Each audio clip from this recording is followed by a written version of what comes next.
Ewan and this is my 2008 Alfa Romeo Brera Prodrive S.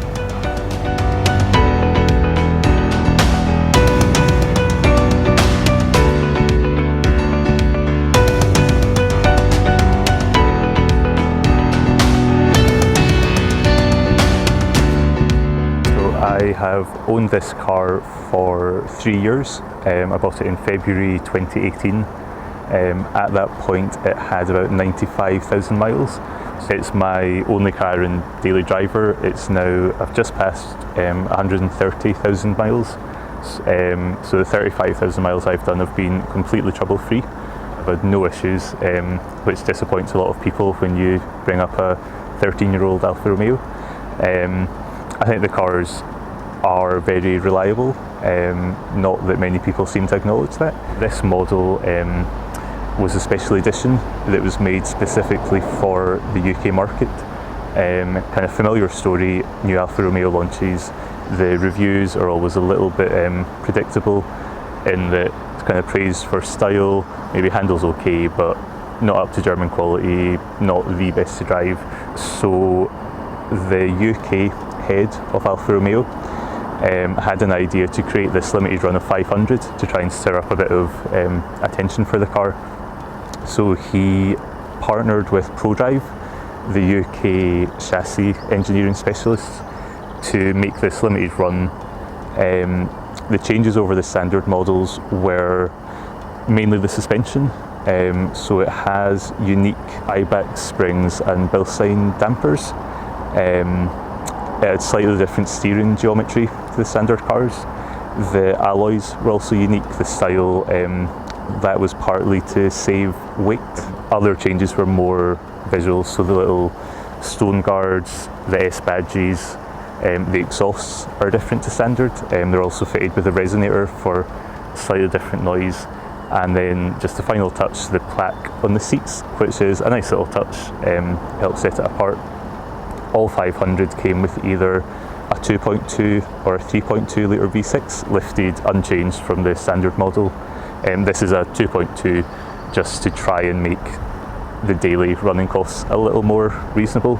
And also out with the 500, the split was weighted more heavily in the 2.2s. I think it was about 325 versus 175, something around that. The criticism was basically the 2.2 naturally aspirated 4-cylinder just wasn't powerful enough. It has 185 horsepower, which in modern standards is pretty unremarkable, really, especially given that it was quite heavy for its size.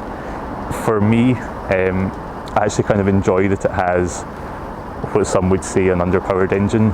For me, one of the things I really enjoy about driving is being able to thrash a car on the road, being able to rev it right to the red line.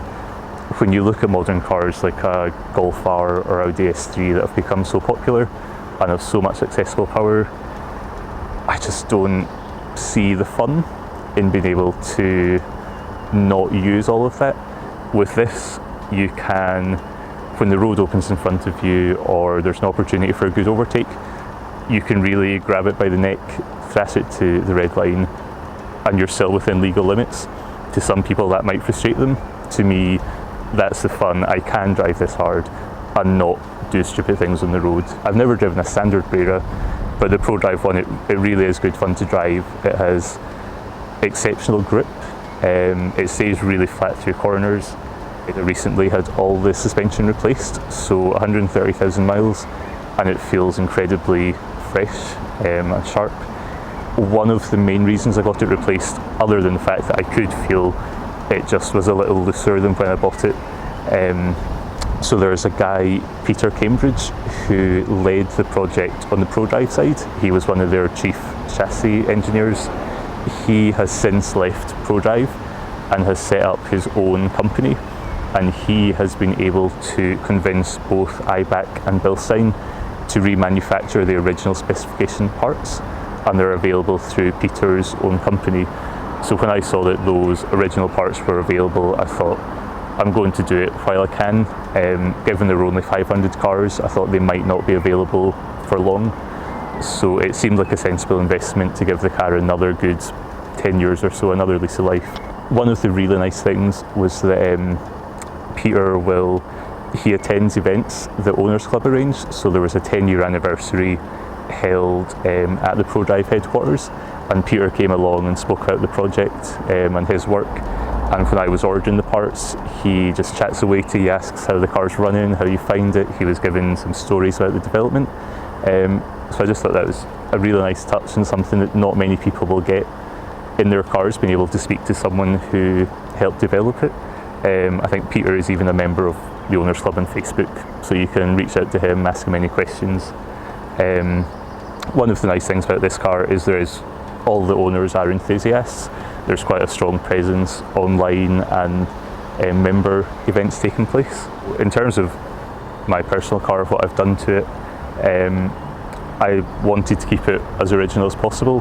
One kind of noticeable change I've made is the aftermarket head unit on the inside. I think in a modern car, to mess with the stereo isn't that big a deal. It can always be reinstated come sale time. It's not like a classic where you're ripping out a beautiful wooden veneer. So I just added a more modern unit to make it easier as a daily. I can get sat nav and music. One of the more unique things about the Brera Prodrive and a typical Alfa quirk, you'll see that the Brera has a glass roof. Every Brera left the factory with a glass roof, but the story goes that when Alfa and Prodrive were finalising details of the project, Alfa said that they would supply metal roofed cars to help save weight. So whoever on the UK side was arranging the new bits for the interior, which included a black headlining, they ordered that to be a fully fitted headlining. Of course, the 500 models arrive in the UK with a big heavy slab of glass, fitted with a solid headliner. So they were all sold with a glass roof that you could not see from the inside. So that was one of the first things I did when I got the car, with the help of a friend and a really useful online owners forum where some other people had done the same. I removed the headlining, cut a big hole, and can now make use of that glass roof. The roof doesn't open, it just adds some extra light and I think adds a nice kind of premium feel.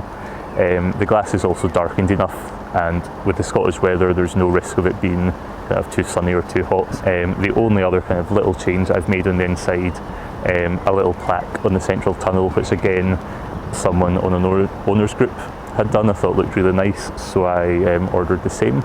The issue I have with the car is that I just love it so much and it is so unique. I simply cannot think of anything that I would want to follow up with.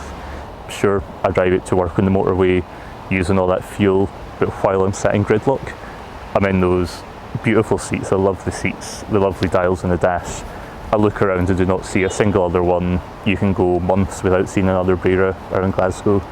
But when you do, you get that Alfa wave, you see that really distinctive face coming towards you, and you remember that you are in something really unique. And I simply cannot think of any other cars, number one, that I could afford, but number two, a kind of reasonably practical, daily, distinctive coupe that would give you that feeling. So it's going to be a tough act to follow, and for now I just hope to enjoy many more trouble-free miles in it, so fingers crossed.